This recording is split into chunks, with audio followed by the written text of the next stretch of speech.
स्वागत करते हैं अपने चैनल पे, जहां आप लोग चर्चा करते हैं करंट अफेयर से जुड़े उन तमाम मुद्दे पे जो हमारे एग्ज़ाम के लिए अत्यंत महत्वपूर्ण है।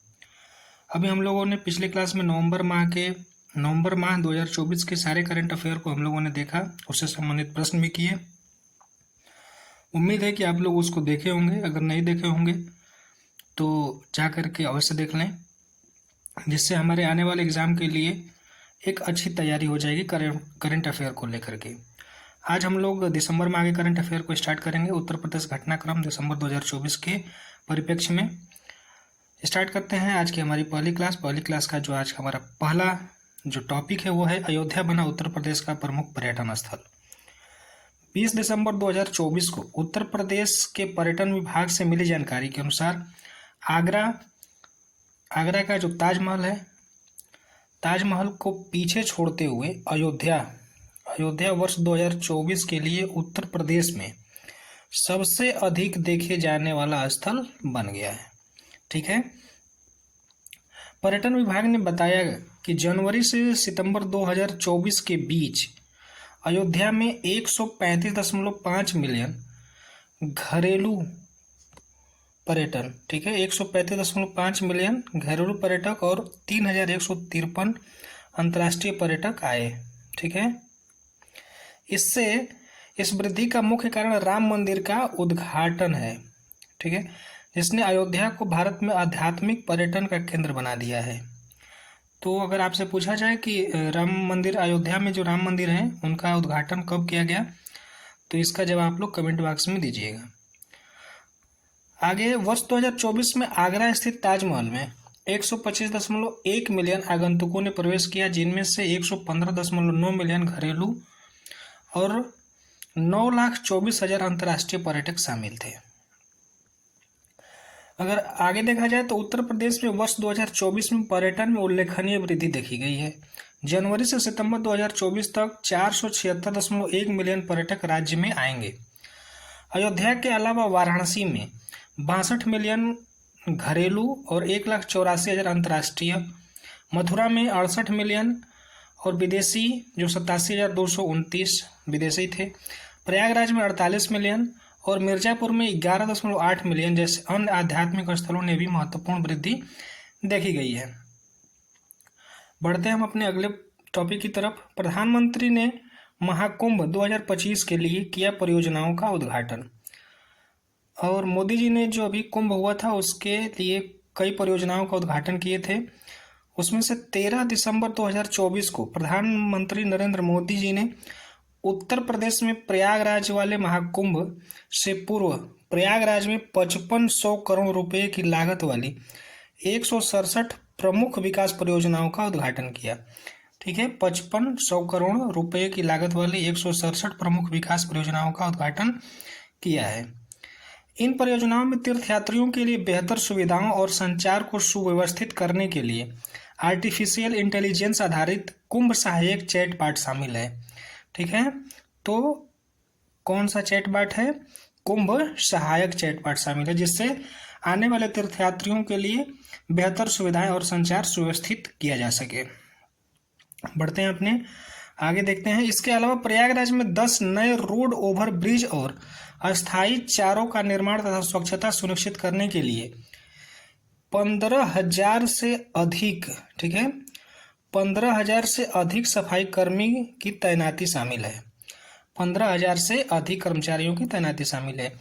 इसी क्रम में सांस्कृतिक सर्किटों का विकास पर भी प्रकाश डाला गया, जिसमें रामायण, कृष्ण और बौद्ध सर्किट जैसे विभिन्न सांस्कृतिक सर्किट शामिल हैं। देखते हैं अपने अगले टॉपिक। दुग्ध उत्पादन में उत्तर प्रदेश का प्रथम स्थान।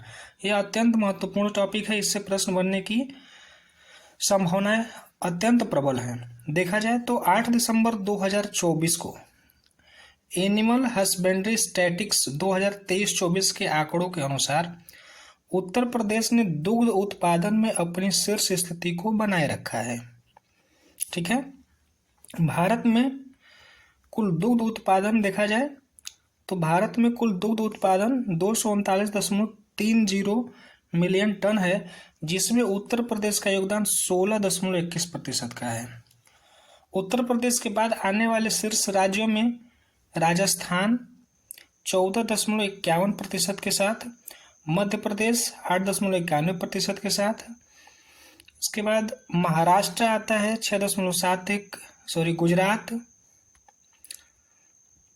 गुजरात के बाद महाराष्ट्र, पंजाब शामिल है। उत्तर प्रदेश में प्रति व्यक्ति दूध की उपलब्धता में भी वृद्धि हुई है। वर्ष 2021 में यह आंकड़ा 321 ग्राम प्रति व्यक्ति था, जो 2024 में 471 ग्राम हो गया है। प्रदेश में दुग्ध उत्पादन की सालाना वृद्धि 3.78% रही है, जो इस क्षेत्र में निरंतर प्रगति को दर्शाता है। तो पहले 2021 में 321 ग्राम प्रति था और जो 2024 में बढ़कर के 471 ग्राम हो गया है। अगर इसको प्रतिशत में अगर देखा जाए सालाना वृद्धि, तो 3.78% रही है। उत्तर प्रदेश जीईएम को पूर्ण रूप से अपनाने वाला पहला राज्य बन गया। जीईएम अपनाने वाला उत्तर प्रदेश जो है पहला राज्य बना हुआ है। यह अत्यंत महत्वपूर्ण है क्योंकि उत्तर प्रदेश से संबंधित है और उत्तर प्रदेश में यह अपनाने वाला पहला राज्य बना है। तो देखते हैं कि जीईएम क्या होता है। जीईएम के बारे में थोड़ा सा हम लोग समझते हैं। 7 दिसंबर 2024 को उत्तर प्रदेश भारत का पहला राज्य बन गया जिसने अपनी खरीद प्रक्रिया को सरकारी ई मार्केट प्लेस जीईएम के साथ पूरी तरह से एकीकृत कर दिया। इस एकीकरण के तहत सभी सेवा प्रदाताओं को बुनियादी स्टेशनरी आपूर्तिकर्ताओं से लेकर आधिकारिक उपयोग के लिए सपोर्ट यूटिलिटी व्हीकल्स प्रदान करने वालों तक केंद्र सरकार के नियमों को सख्ती से पालन करना अनिवार्य है। 26 नवंबर 2024 को जारी व्यापक सरकारी आदेश से 33 से अधिक पूर्व खरीद संबंधी निर्देशों को रद्द कर देता है। यह कदम जीईएम प्रोटोकॉल का पूर्ण अनुपालन सुनिश्चित करता है, त्रुटियों और दुरुपयोग की संभावना को कम करता है। जीईएम क्या करता है? यह कहता है कि त्रुटि और दुरुपयोग की संभावना को कम करता है तथा मानकीकृत खरीद प्रक्रिया को बढ़ावा देता है। राज्य सरकार का अनुमान है कि जीईएम आधारित खरीद की ओर से इस परिवर्तन से सालाना 2000 करोड़ रुपये से अधिक बचत हो सकती है। यह प्रतिस्पर्धा मूल्य निर्धारण और कुशल खरीद प्रक्रिया के माध्यम से प्राप्त किया जाता है। उत्तर प्रदेश भवन एवं अन्य निर्माण श्रमिक कल्याण बोर्ड ने 18 अटल महाआवासीय विद्यालयों के लिए पूर्णनाथ सामग्री खरीदने के लिए पहले ही जीसीएम का लाभ उठाया है। फर्नीचर और उपकरण सहित ये सामग्री शीघ्रता से और प्रतिस्पर्धात्मक कीमतों पर उपलब्ध कराई गई है, जिससे शैक्षिक सुविधाओं के लिए उच्च मानक सुनिश्चित किया है। जीईएम को पूर्ण रूप से अपनाने वाला उत्तर प्रदेश में सार्वजनिक खरीद प्रक्रियाओं को विश्वसनीयता बढ़ाने की आशा है। यह राज्य को व्यापक लक्ष्यों के अनुरूप है, जो कि व्यवसाय अनुकूल वातावरण को बढ़ावा देना तथा सरकारी कार्यों में पारदर्शिता सुनिश्चित करता है। यह पहला राज्य के महत्वाकांक्षी आर्थिक लक्ष्यों का भी समर्थन करती है तथा $1 ट्रिलियन अमेरिकी डॉलर की अर्थव्यवस्था बनने के इसके लक्ष्य में योगदान देती है। पारदर्शी खरीद के प्रति उत्तर प्रदेश की प्रतिबद्धता को राष्ट्रीय स्तर पर मान्यता मिली। राज्यों को फुल ऑर्डर मूल्य और उच्चतम सेवा खरीद सहित विभिन्न लो श्रेणियों में उत्कृष्ट प्रदर्शन के लिए सम्मानित किया गया है। देखते हैं हमारा अगला टॉपिक क्या है। उत्तर प्रदेश में पंजीकृत आधे से अधिक स्टार्टअप के नेतृत्वकर्ता महिलाएं हैं। आधे से अधिक हैं, ठीक है। बढ़ते हैं इसके विस्तार से। 5 दिसंबर 2024 को एक वरिष्ठ नौकरशाह से मिली जानकारी के अनुसार उत्तर प्रदेश में पंजीकृत स्टार्टअप्स में 50% से अधिक का नेतृत्व महिलाएं कर रही हैं, जो राज्य के व्यवसायों के प्रति समर्थन को दर्शाता है। उद्योग के आंतरिक व्यापार संवर्धन विभाग डीपीआईआईटी के अनुसार राज्य में 13,370 से अधिक स्टार्टअप में से 6,812 से अधिक यानी लगभग 51% महिला द्वारा संचालित है। उत्तर प्रदेश की स्टार्टअप नीति, जिसे वर्ष 2020 में प्रस्तुत किया गया था और 2022 में संशोधित किया गया, का उद्देश्य सभी 75 जिलों में 100 इनक्यूबेटर स्थापित करना है। इन इनक्यूबेटर नए उद्यमों के लिए एक मजबूत बुनियादी ढांचा प्रदान करेगा। नीति में महिला उद्यमियों को प्रोत्साहित करने के लिए विशेष वित्तीय प्रोत्साहन और सहायता प्रणाली भी शामिल है। रोजगार सृजन, इसमें क्या क्या रोजगार होगा? उत्तर प्रदेश में स्टार्टअप्स ने सामूहिक रूप से 1 लाख से अधिक नौकरियां सृजित की है, जो राज्य को अर्थव्यवस्था से महत्वपूर्ण योगदान दे रही है। एकल खिड़की मंजूरी प्रणाली, निवेश मित्र जैसी पहल व्यापार अनुकूल वातावरण बनाने में सहायक रही है। इस प्रणाली की निपटान दर 97.22%, जिसके कारण राज्य को केंद्र सरकार से पुरस्कार भी प्राप्त हुआ है। भविष्य की योजनाएं क्या हैं? भविष्य को देखते हुए उत्तर प्रदेश सरकार लखनऊ में भारत का पहला, ठीक है, उत्तर प्रदेश सरकार ने लखनऊ में भारत का पहला कृत्रिम बुद्धिमत्ता शहर विकसित करने और एआई परिस्थिति तंत्र को बढ़ावा देने के लिए एक विशेष कोष स्थापित करने की योजना बना रहा है। इन पहलों से तकनीकी स्टार्टअप तथा नवाचार के केंद्रों के रूप में राज्य की लोकप्रियता और भी वृद्धि होने की आशा है। आगे देखा जाए तो महाभारत काल की सांस्कृतिक विरासत का संरक्षण। 3 दिसंबर 2024 को केंद्र सरकार ने मेरठ के हस्तिनापुर में, ठीक है, संरक्षित स्थल को संरक्षण और विकास के लिए एक आदेश जारी किया। यह स्थल महाभारत काल से संबंधित है और इस भारतीय पुरातन सर्वेक्षण द्वारा 2021-22 में 5 प्रतिष्ठित स्थलों में से एक के रूप में नामित किया गया था। ठीक है, इसका इतिहास क्या रहा है? हस्तिनापुर महाभारत काल में पांडवों और कौरवों की राजधानी थी। यह स्थल महाभारत के कई महत्वपूर्ण स्थान से जुड़ा हुआ है, जैसे विठुर टोला, पंडेश्वर मंदिर, बारदरी, द्रोणादेश्वर मंदिर, कर्ण मंदिर, द्रौपदी घाट और काम घाट। भारतीय पुरातत्व सर्वेक्षण के महानिदेशक, ठीक है, बीबी लाल ने 1950 के दशक की शुरुआत में हस्तिनापुर की खुदाई कराई थी। अगर देखा जाए तो यहाँ पे लोहे की वस्तुएं भी प्राप्त हुई हैं। इस स्थल पर कई लोहे की वस्तुएं पाई गई हैं जो 6वीं शताब्दी ईसा पूर्व से लेकर 16वीं शताब्दी ईस्वी तक की हैं। उत्खनन से प्राप्त लावा के नमूने से यह भी पता चलता है कि यह स्थल क्रूसिबल कार्बराइजेशन गतिविधियों में शामिल था। क्या है क्रूसिबल कार्बराइजेशन? इसके बारे में भी थोड़ा सा हम लोग समझते हैं। क्रूसिबल कार्बराइजेशन एक प्रक्रिया है जिसमें स्टील बनाने के लिए कार्बन समृद्ध सामग्री के साथ गढ़े लोहे को गर्म करने के लिए क्रूसिबल का उपयोग किया जाता है। ये जो 5 जो स्थल हैं उसमें कौन कौन से आते हैं उसको भी देख लिया जाए। ASI ने वर्ष 2021-22 और 2022-23 में इस स्थल पर खुदाई की। इसके साथ ही संरक्षण और विकास कार्य भी किए गए, जिसमें रास्ते, पार्किंग तथा उद्यानों का निर्माण शामिल है। यह अद्यतन हस्तिनापुर की सांस्कृतिक और ऐतिहासिक धरोहर को संरक्षित करने के लिए उठाए गए कदमों को दर्शाता है, जिससे आने वाली पीढ़ियों को इस महत्वपूर्ण स्थल की विरासत का अनुभव हो सके। जो 5 प्रतिष्ठित स्थल है वो कौन कौन से हैं? पहला है धौलावीरा। धौलावीरा क्या? ये एक पुरातात्विक स्थल है जहाँ वर्षा जल संचयन के लिए जल प्रणाली का उपयोग किया जाता था। हड़प्पा सभ्यता के दौरान यहाँ रहने वाले लोग अपनी जल संरक्षण तकनीक के लिए जाने जाते हैं। हस्तिनापुर उत्तर प्रदेश के मेरठ जिले में स्थित एक ऐतिहासिक और सांस्कृतिक स्थल है। महाभारत काल में यह कुरु वंश के सम्राटों की राजधानी रही। शिवसागर क्या है? ऊपरी असम का एक शहर जो अपने अहोम महलों और स्मारकों के लिए जाना जाता है। यह वर्ष 1699 से 1788 तक अहोम साम्राज्य की राजधानी के रूप में भी रहा। आदिचन्नलूर दक्षिण भारत का एक पुरातात्विक स्थल जिसका इतिहास 2500 ईसा से 2200 ईसा पूर्व तक माना जाता है। वर्ष 2004 में यहाँ विभिन्न जातियों के मानव कंकाल मिले थे। राखीगढ़ी हरियाणा के हिसार जिले में स्थित राखीगढ़ी हड़प्पा सभ्यता का सबसे प्रमुख और सबसे बड़े स्थलों में से एक है। कल याद आ जाए तो भारतीय उपमहाद्वीप में हड़प्पा सभ्यता के 5 ज्ञात कस्बों में से एक है। उत्तर प्रदेश ने कुंभ क्षेत्र को नया जिला घोषित किया है। यहाँ से प्रश्न बनने की संभावनाएं अत्यंत प्रबल हैं, जिसमें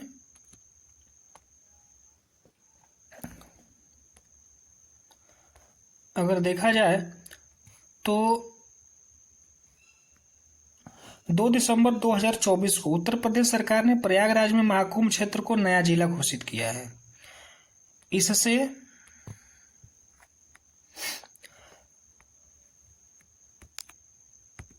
ये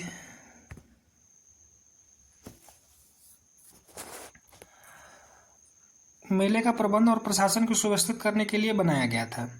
ठीक है, 2 दिसंबर 2024 को उत्तर प्रदेश सरकार ने प्रयागराज में महाकुंभ क्षेत्र को नया जिला घोषित किया है। इसे जनवरी 2025 में होने वाले आगामी कुंभ मेला के प्रबंधन और प्रशासन को सुव्यवस्थित करने के लिए बनाया गया था। यह अधिसूचना उत्तर प्रदेश प्रयागराज मेला प्राधिकरण प्रयागराज अधिनियम 2017 के धारा 2G के अंतर्गत जारी की गई। यह महाकुंभ वर्ष 2025 के आयोजन के लिए आधिकारिक तौर पर महाकुंभ मेला जिला की घोषणा करता है। मेला अधिकारी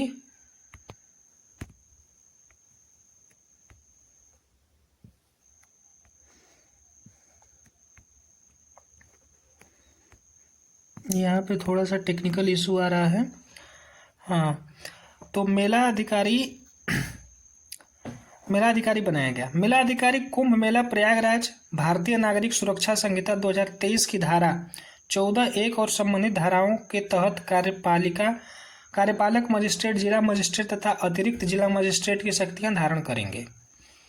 मेला अधिकारी को सभी मामलों को निपटाने के लिए उत्तर प्रदेश राजस्व संहिता 2006 जो 2016 में संशोधित किया के माध्यम के तहत जिला मजिस्ट्रेट और कलेक्टर की सभी शक्तियां भी प्राप्त होंगी। मेला अधिकारी को जिले के लिए अतिरिक्त कलेक्टर नियुक्त करने का अधिकार है। महाकुंभ के बारे में थोड़ा सा जान लेते हैं। कुंभ मेला संयुक्त राष्ट्र शैक्षिक, वैज्ञानिक और सांस्कृतिक संगठन के मानवता को अमूर्त सांस्कृतिक विरासत का प्रतिनिधि सूची के अंतर्गत आता है। यह पृथ्वी पर तीर्थयात्रियों का सबसे बड़ा शांतिपूर्ण समागम है, जिसके दौरान प्रतिभागी पवित्र नदी में स्नान करते हैं या डुबकी लगाते हैं। यह नासिक में गोदावरी नदी, उज्जैन में क्षिप्रा नदी और हरिद्वार में गंगा और प्रयागराज में गंगा, यमुना तथा पौराणिक सरस्वती नदी के संगम पर होता है। संगम को संगम कहा जाता है। देखा जाए तो चूंकि यह भारत के 4 अलग अलग शहरों में आयोजित किया जाता है, इससे विभिन्न सामाजिक और सांस्कृतिक गतिविधियां शामिल होती हैं, जिससे यह सांस्कृतिक रूप से विविध त्योहार बन जाता है। 1 महीने से अधिक समय तक चलने वाले इस मेले में एक विशाल तंबूनुमा बस्ती का निर्माण किया जाता है, जिसमें झोपड़ियां, मंच, नागरिक सुविधाएं, प्रशासनिक और सुरक्षा उपाय शामिल होते हैं। इसके आयोजन सरकार, स्थानीय प्राधिकारियों और पुलिस द्वारा अत्यंत सावधानी से किया जाता है। यह मेला विशेष रूप से वनों, पहाड़ों और गुफाओं के सुदूर स्थानों से आए धार्मिक तपस्वियों को असाधारण उपस्थिति के लिए प्रसिद्ध है। आगे का जो टॉपिक है, उत्तर प्रदेश को दलहन और तिलहन में आत्मनिर्भर बनाने की योजना है। यहाँ से क्वेश्चन बनने की अत्यंत ज्यादा प्रबल संभावनाएं हैं, क्योंकि यहाँ पे उत्तर प्रदेश को दलहन और तिलहन में आत्मनिर्भर बनाने की बात कही जा रही है। 29 नवंबर 2024 को उत्तर प्रदेश सरकार ने दलहन और तिलहन की खेती में आत्मनिर्भरता हासिल करने के लिए एक ठोस योजना बनाई है। यह योजना केंद्र सरकार के मंशा के अनुरूप है, जिसका उद्देश्य देश और प्रदेश को खाद्य सुरक्षा में सक्षम बनाना है। योजना का मुख्य उद्देश्य यह है कि यह पहल कृषि विभाग द्वारा वर्ष 2023-24 से वर्ष 2026-27 तक, ये कब से कब तक चलेगी, तो ये चलेगा आपका 2023-24 से लेकर के 2026-27 तक, कुल 4 वर्षों के लिए एक कार्य योजना तैयार की है। इस योजना पर लगभग 236 करोड़ रुपए खर्च किए जाएंगे। मुफ्त बीज वितरण योजना के तहत किसानों को दलहनी फसल जैसे उड़द, मूंग, अरहर, चना, मटर और तिलहन फसल जैसे तिल, मूंगफली, राई या सरसों, अलसी के मिनी किट निःशुल्क दिए जाएंगे। किसान शिक्षा, अब इस प्रगतिशील किसान की खेती में प्रदर्शन आयोजित किए जाएंगे और किसान पाठशालाओं के माध्यम से उन्नत खेती की तकनीकों की जानकारी दी जाएगी। इसमें रोग एवं कीट प्रतिरोधी प्रजातियों, खेत की तैयारियां, बुआई के तरीके और फसल संरक्षण के उपाय शामिल होंगे। यूपी एग्रीज योजना के तहत समर्थित यूपी एग्रीज योजना भी इस प्रक्रिया में सहायक होगी। यह विशेष रूप से झांसी क्षेत्र में मूंगफली की खेती को बढ़ावा देने के लिए क्लस्टर विकसित करने का प्रयास करेगी। ठीक है। उत्पादन में वृद्धि का लक्ष्य, वर्तमान में अगर देखा जाए तो खाद्य तेल और दलहन का उत्पादन क्रमशः 30 से 35% और 40 से 45% है। इस योजना के सफल कार्यान्वयन से उत्पादन में वृद्धि होने की उम्मीद है, जिसमें आम जनता को उचित मूल्य पर दाल और तेल उपलब्ध हो सकेगा। अब इसमें केंद्र सरकार का क्या सहयोग होगा, तो उत्तर प्रदेश का सबसे बड़ा राज्य है। उत्तर प्रदेश देश का सबसे बड़ा राज्य है, इसलिए यहाँ की मांग और आपूर्ति का प्रभाव न केवल देश बल्कि अंतर्राष्ट्रीय बाजारों पर भी पड़ता है। केंद्र सरकार ने भी इस दिशा में कई योजनाएं लागू की हैं, जैसे एक जिला एक उत्पाद योजना, जिसके तहत चने की फसल के लिए चित्रकूट, महोबा, हमीरपुर और सोनभद्र को चुना गया है। तो चना के लिए चित्रकूट, महोबा, हमीरपुर और सोनभद्र को चुना गया है। आगे देखते हैं, उत्तर प्रदेश के अयोध्या में अंतर्राष्ट्रीय क्रोनो मेडिसिन कॉन्फ्रेंस 2024, ये अत्यंत महत्वपूर्ण है, जिसका एग्ज़ाम में आने की संभावनाएं बहुत ज़्यादा बन सकती हैं। 29 नवंबर को, ये चूंकि एक ऐसा कॉन्फ्रेंस है जो उत्तर प्रदेश में हुआ है, इसलिए इसका डेट को भी हमें ध्यान में रखने की आवश्यकता है। 29 नवंबर 2024 को अयोध्या में पहली बार अंतर्राष्ट्रीय क्रोनो मेडिसिन सम्मेलन का आयोजन किया गया। कब किया गया? तो 29 नवंबर को किया गया। इस सम्मेलन ने चिकित्सा और स्वास्थ्य क्षेत्रों में समय आधारित उपचार पद्धतियों पर ध्यान केंद्रित किया। इस सम्मेलन में लगभग 800 से 1000 चिकित्सकों ने भाग लिया, जिनमें 14 विदेशी चिकित्सक भी शामिल थे। कितने विदेशी थे? तो 14 विदेशी चिकित्सक भी शामिल थे। क्रोनो मेडिसिन क्या है? तो क्रोनो मेडिसिन एक ऐसा चिकित्सा विज्ञान का क्षेत्र है जो शरीर के जैविक जोड़ों और सर्केडियन रिदम के आधार पर बीमारियों के निदान, उपचार एवं रोकथाम का विश्लेषण करता है। उत्तर प्रदेश में पेंट माई टॉयलेट अभियान शुरू किया गया है। पेंट माई टॉयलेट अभियान 25 नवंबर 2024 को उत्तर प्रदेश में पेंट माई टॉयलेट अभियान का शुभारंभ किया गया। यह अभियान विश्व शौचालय दिवस के अवसर पर चलाए जा रहे विशेष स्वच्छता अभियान का हिस्सा है। तो आप लोग कमेंट बॉक्स में बताइएगा कि विश्व शौचालय दिवस कब मनाया जाता है। इसका उद्देश्य शौचालय और उनके आसपास के दीवारों को सुंदर बनाना एवं स्वच्छता के प्रति जागरूकता को बढ़ाना है। अभियान का उद्देश्य क्या है? स्वच्छता का प्रचार। इस अभियान के तहत शौचालयों की दीवारों पर वॉल पेंटिंग की जाएगी, जिसमें स्वच्छता संबंधी संदेश लिखे जाएंगे। यह प्रयास लोगों को स्वच्छता के महत्व के प्रति जागरूक करने के लिए है। सफाई मित्रों का सम्मान। इस अभियान के तहत सभी निकाय में सफाई मित्रों को सम्मानित किया जाएगा जो स्वच्छता में महत्वपूर्ण भूमिका निभाते हैं। इसकी गतिविधियों को देखा जाए तो शौचालय और उनके आसपास की दीवारों पर रंग बिरंगे पेंटिंग कराई जाएगी, जिसका दृश्य सौंदर्य में वृद्धि होगी। दीवारों पर स्वच्छता से संबंधित संदेश लिखे जाएंगे जो लोगों को साफ सफाई के प्रति प्रेरित करेंगे। सभी सार्वजनिक एवं सामुदायिक शौचालय की सफाई सुनिश्चित की जाएगी और उनकी मरम्मत तथा सौंदर्यीकरण किया जाएगा।